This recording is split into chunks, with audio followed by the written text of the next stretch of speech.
Bueno, hola, buenos días o buenas tardes, dependiendo de dónde estén mirando esta entrevista. El día de hoy vamos a hablar con Cecilio Solís Librado. Vamos a tocar el tema del rol de pueblos indígenas en empresas, desarrollo comunitario y biodiversidad, y el vínculo que estos tienen con la herencia cultural y la educación en general, que es el tema principal del foro. Cecilio es indígena nahua de la Sierra Nororiental de Puebla, es geógrafo mexicano, egresado de la Universidad Nacional Autónoma de México, con estudios en desarrollo de pueblos indígenas. Es presidente de la Federación Indígena Empresarial y Comunidades Locales de México. Su trabajo se especializa en el campo de la biodiversidad y el desarrollo de los pueblos y comunidades originarias, y ha impartido múltiples cursos sobre derecho indígena, empresas indígenas, y ha elaborado diagnósticos comunitarios y de regionalización en diferentes puntos del norte, centro y sur de México. Cecilio, bienvenido. ¿Qué tal? Muchísimas gracias. Buen día.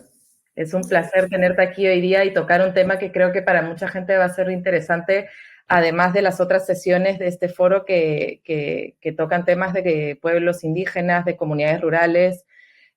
Yo soy de Perú y he estado ya participando en un par de paneles donde hemos hablado con expertos en temas de educación, de desarrollo social con comunidades indígenas. Entonces yo creo que esto va a ser muy interesante mirarlo un poco más también desde el lado empresarial.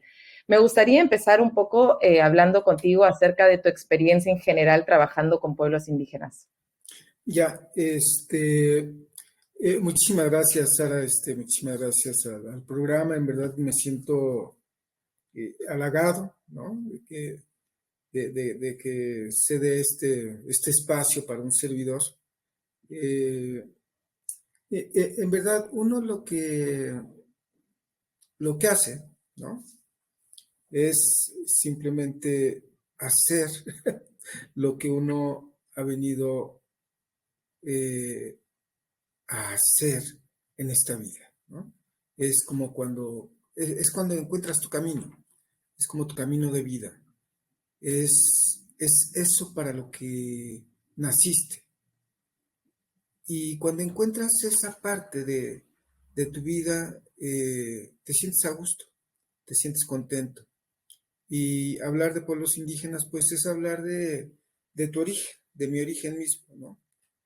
Del origen de tus raíces, de esa parte que te ven hacer, de esa parte que te da la vida, y de cómo regresas un poco de lo mucho que esas raíces te han dado en esta vida, ¿no?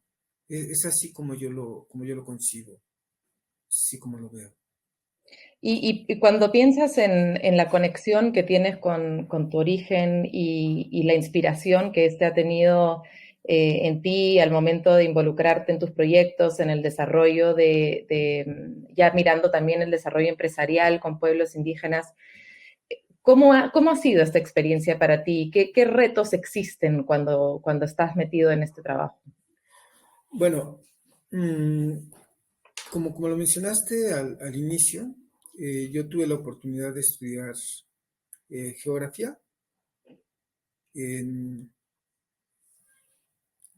en la Universidad Nacional Autónoma de México, en la UNAM.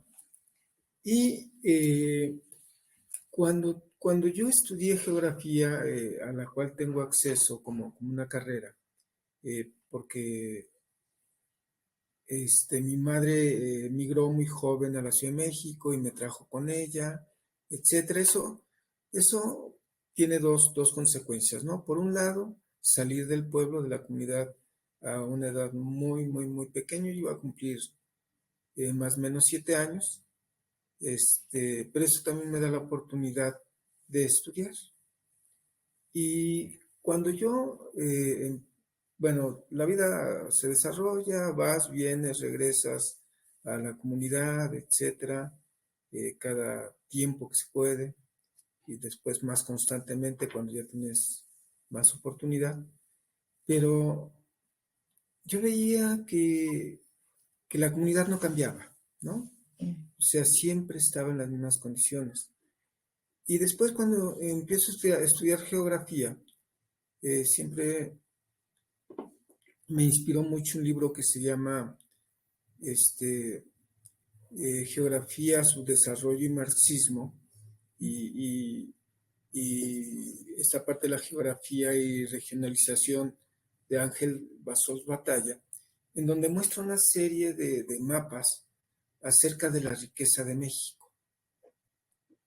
Y esos mapas de la riqueza de México, cuando me adentro más en la geografía, veo que cruza con las zonas más pobres del país.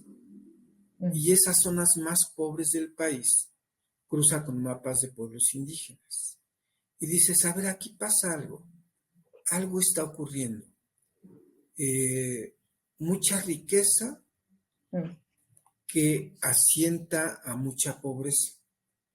Y entonces te das cuenta que los pueblos indígenas pues no estamos teniendo acceso a esos recursos y que esos recursos más bien alguien más está teniendo acceso. Y ahí nace un tanto la idea de empezar a hacer, a detonar empresas. Ocurren varias cosas para que esto se dé y empiezo a diseñar empresas de turismo en comunidades indígenas. Otra vez, aprovechando mi carrera como geógrafo, ¿no? Haciendo algunos análisis, estudios, afluencia de turismo, ahora riqueza natural, cultural, y digo, con poca inversión podemos hacer empresas comunitarias. Y ahí empieza toda esta carrera contra el reloj, contra el tiempo y contra muchas adversidades porque es muy obvio que los pueblos indígenas pues no tenemos una formación empresarial, ¿no? Entonces viene todo un desafío de revaloración cultural, del ejercicio de vernos como ese sujeto de derecho al desarrollo y el ejercicio de este derecho al desarrollo, más la revaloración cultural y la reapropiación territorial, ¿no? Y entonces es apasionante, es emocionante y es todo un desafío porque pues, los primeros intentos son realmente complejos, ¿no? Pero ahí empieza. Después vamos viendo poco a poco cómo hay mucha más riqueza más allá de eso. Y decimos, bueno, ¿por qué no abrimos el paraguas más allá del turismo y detonamos, motivamos, coadyuvamos a sumar otro tipo de empresas, ¿no? Y entonces empiezan a sumar empresas de amaranto, empresas de dulce de nopal, empresas de artesanía, empresas de transporte, empresas dependiendo de la región y del potencial que tiene, ¿no? Y ahí combinamos dos cosas. Por un lado, el respeto a la madre tierra, claro, pero por otro lado también la detonación de empresas con base en el conocimiento tradicional de la biodiversidad que existe en los territorios para poder generar empresas distintas, sí que generen un capital económico, pero también haya ese respeto a la cultura, al arte, a la tradición y a la madre tierra. Es muy interesante porque te escucho hablar y pienso en lo similar que es el Perú y México en este sentido. Nosotros, por ejemplo, en Perú trabajamos con jóvenes de comunidades indígenas rurales porque hay esta brecha de acceso a oportunidades de educación, de empleo, es enorme también, no solo por un tema geográfico, sino hay una falta de inclusividad en los procesos de las políticas públicas en países con mucha presencia de culturas indígenas y es muy notorio y creo que es muy similar en ese sentido. Has mencionado muchas cosas que son importantes, la marginalización que existe, la falta de reconocimiento, la falta de acceso, la biodiversidad, la falta de reconocimiento a esta biodiversidad. Cuando pensamos en todo eso y en la herencia cultural, en la identidad de estos pueblos, cuál es el rol que juega esta identidad en el mundo ya más empresarial, en este sector de negocios que has mencionado, que finalmente juntos forman unas alianzas importantes que le dan una plataforma a estos pueblos originarios? Pero ¿cuál es el rol que juega la identidad cultural en todo esto? Sí, yo te hablaba, Sara, del tema de la revaluación cultural, ¿no? Y tú mencionaste varios indicadores que son bien importantes. El tema de la revaloración cultural es primordial para nosotros. El tema de la revolución cultural, el tema del derecho o de los derechos indígenas y el tema también y principalísimo de la revaloración del territorio. Cuando tú te revaloras culturalmente, te das cuenta de que tienes arte, tradición, cultura, un idioma milenario y una historia milenaria, tan rica como cualquiera, ¿verdad? Y que además muchos hermanos y hermanas tienen una gran ventaja, que son algunos bilingües o algunos trilingües, que hablan su idioma materno, la castilla, el español, y algún otro idioma, por necesidad, sobre todo en el turismo, inglés, francés, italiano, alemán, ¿no? Y entonces cuando tú sales a este mundo, a este otro mundo empresarial, ya con esa revaloración de tu ser, de tu estar, ya no sales con la mano estirada. Dame. Sí. Ya sales con esta otra parte importante que ya conoces y revaloras tu tierra y tu territorio. Y que tienes una empresa de agua, por ejemplo, de embotelladora de agua. Y entonces ya sales no a pedir, sino a hacer negocios, a hablar con la otredad de tú a tú. Claro. Obviamente, los tamaños son distintos, pero ya el tema cambia. Esto que parece tan sencillo nos ha llevado muchos, muchos años, ¿no? Pero cuando sales así, ya sales empoderada, empoderado, y sí, o sea, sigue habiendo necesidades en las comunidades, etcétera, pero sabes que tú ya estás coadyuvando, ya estás sumando a la economía local, a la generación de empleos, al tejido social comunitario y una parte que es súper importante dentro de otras muchas, a la conservación de la biodiversidad, que tiene que ver con servicios ecosistémicos y que tiene que ver con la mitigación del cambio climático. O sea, las empresas indígenas tienen un, ¿cómo llamarles, Sara? Un plus, tienen un extra que también contribuye al cumplimiento de la Agenda 2030 y de Claro. las ODS, ¿no?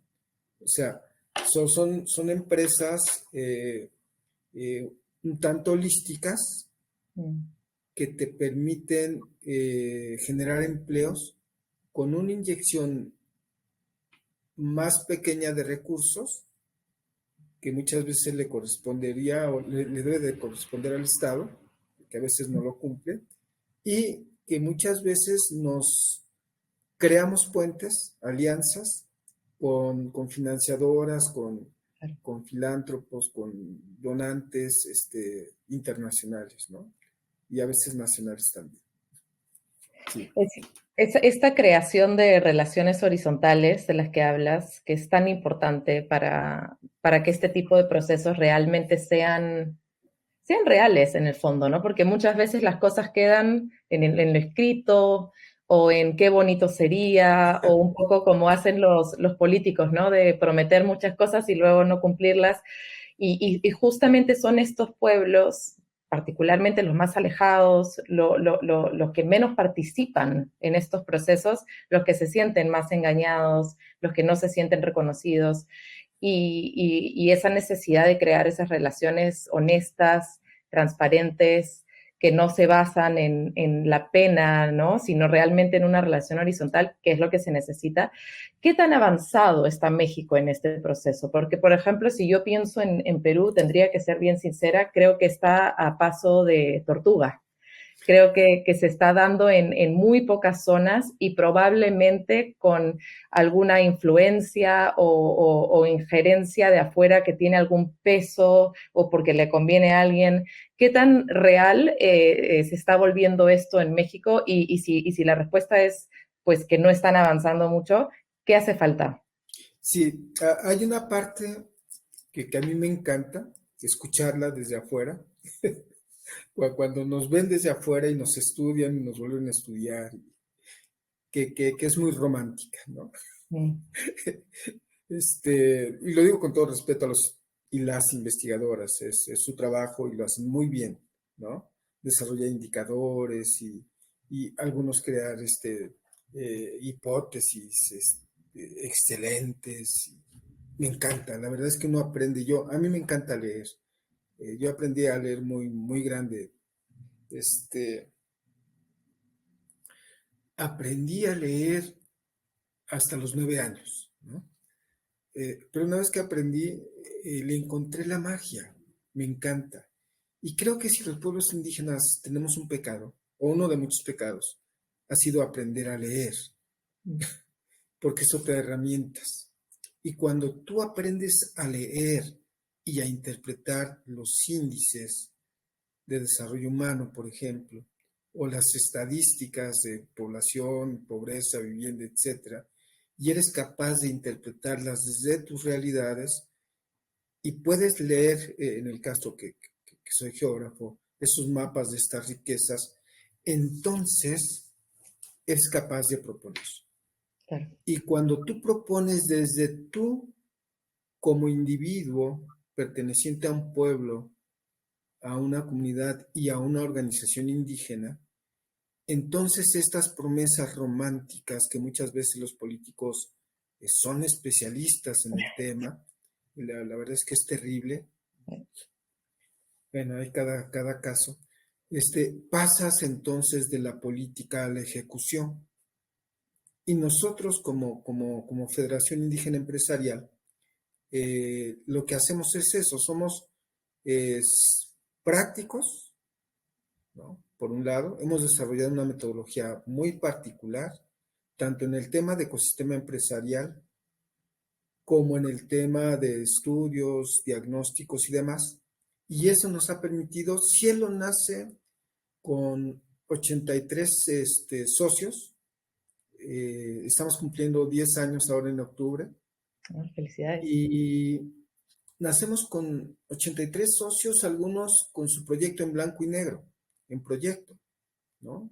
Hemos sido capaces de avanzar a más de 200 socios en 22 estados del país, con 33 pueblos indígenas distintos, compañeros afromexicanos, compañeras y algunas comunidades locales, ¿no?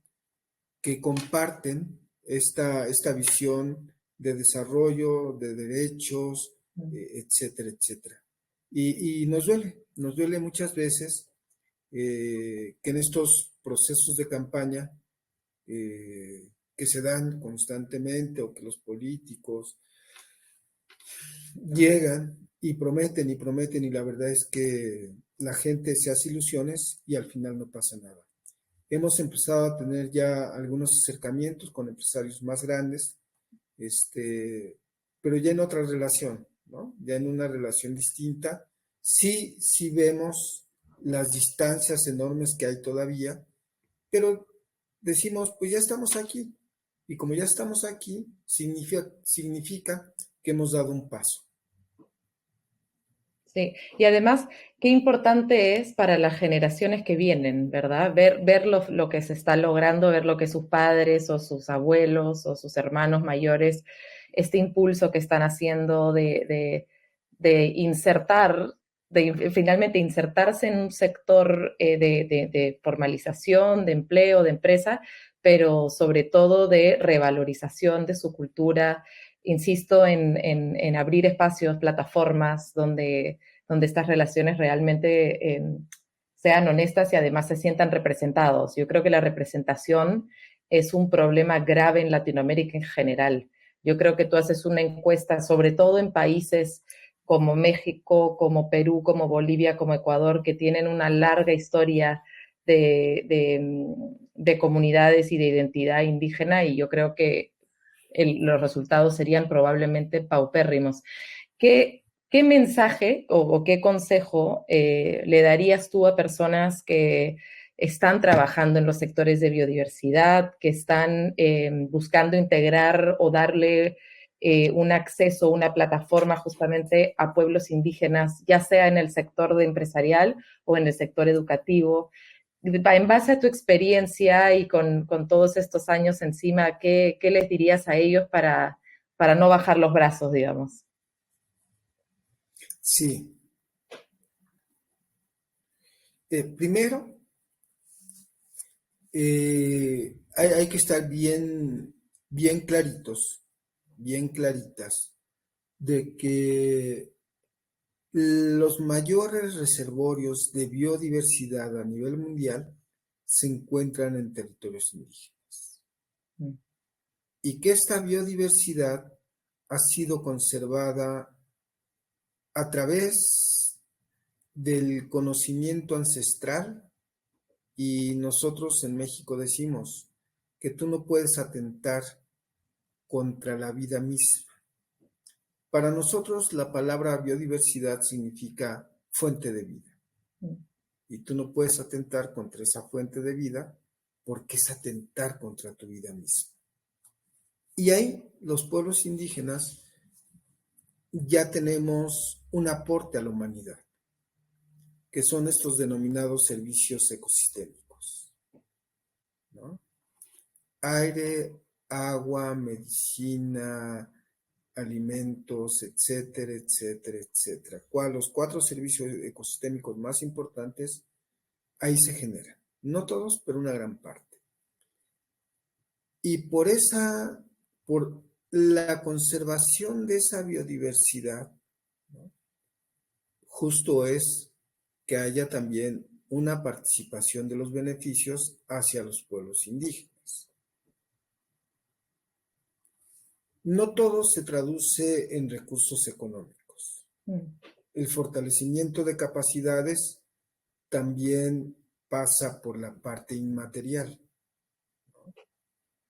Y ahí viene todo el tema de la cultura, el idioma, etcétera, etcétera. Y entonces ahí, tanto las empresas como los gobiernos tendrían que estar poniendo mayor atención a esta distribución de beneficios. Justo es, ¿no? Sí. Número 1. Número 2. El sector empresarial, hay una iniciativa empresarial a nivel internacional y que tiene cierto reconocimiento por Naciones Unidas, que es el marco TNFD, que es el marco relacionado de inversiones con la biodiversidad. En México hicimos el primer piloto a nivel internacional de este marco de empresas y pueblos indígenas. Y en ese marco nos pudimos dar cuenta cuánto aportamos, además de la conservación, ¿no? Y justo es que los empresarios que tienen sus inversiones muy grandes puestas en estos temas, justo es, ¿verdad?, que se pongan de acuerdo con los pueblos indígenas para todo este tema de acceso, distribución de beneficios y el consentimiento libre, previo e informado. Y con respecto a la educación, bueno, yo te comentaba que soy geógrafo, y desde el primer semestre de la carrera, nuestro universo de estudio está ahí. Una gran parte de nuestro quehacer como geógrafos está ahí en esos territorios. Y entonces en la educación tenemos que reaprender y aprender con los pueblos indígenas cómo es este tema de conservar la biodiversidad a tantísimos años de distancia y que se conserva, se preserva y se deja un legado para la humanidad, ¿no? Esos son los tres pilares que veo. Bueno, muchísimo trabajo por hacer, claramente, porque, y bueno, nada, yo te agradezco, Cecilio, por darnos por abrir un poco esa ventana a la realidad de los pueblos indígenas en México, de tu experiencia, de lo importante que es que todas estas áreas empiecen a funcionar juntas. El otro día yo estaba en un panel y hablábamos de la necesidad de crear espacios para pueblos indígenas en los procesos educativos y hablamos de esta trenza. Al final nos quedamos hablando de la necesidad de que al final todo el mundo trabaje entrelazado, de lo contrario no funciona y creo que es similar en ese sentido y asegurarnos que la biodiversidad esté muy en primera plana, ¿no? En estos procesos. Yo te agradezco, te aplaudo por el trabajo, es muy inspirador y yo creo que la gente que nos va a haber escuchado el día de hoy se va a ir con muchísimas ganas de saber más. Así que te agradezco por tu tiempo, por lo que nos has regalado y ojalá nos volvamos a encontrar pronto en otro panel.